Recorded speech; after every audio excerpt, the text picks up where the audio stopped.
अस्सलामुअलैकुम सामीन। 26 रबीउल आखिर और 19 अक्टूबर है। आज की ख़बरों की शुरुआत कारी मोहम्मद अरशद साहब जयपुरी की तिलावत कलाम पाक से की जा रही है।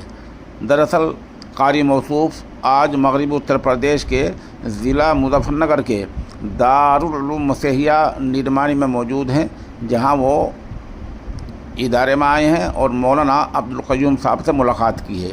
इसी मौके की ये तिलावत पेश खिदमत है।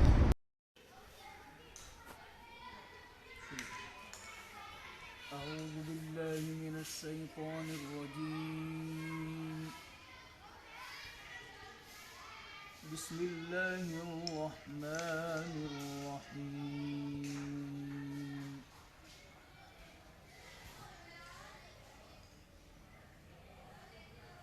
وقال نوح رب لا تذر على الأرض من الكافرين ديارا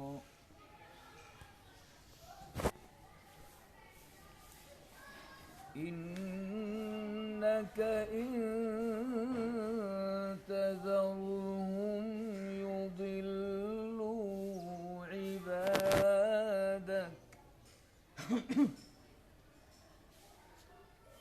ولا يلدوا إلا فاجرا كفارا.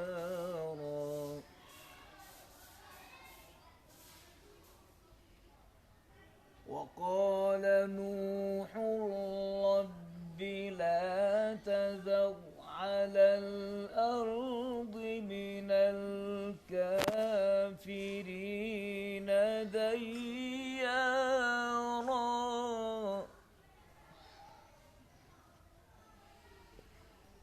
إنك إن تذرهم يضلوا عبادك ولا يلدوا إلا فاجرا كفارا.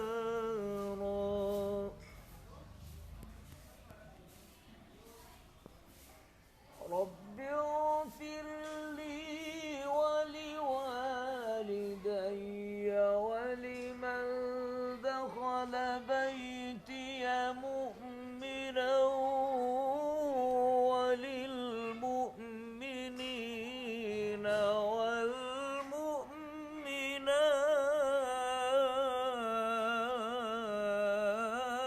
والمؤمنات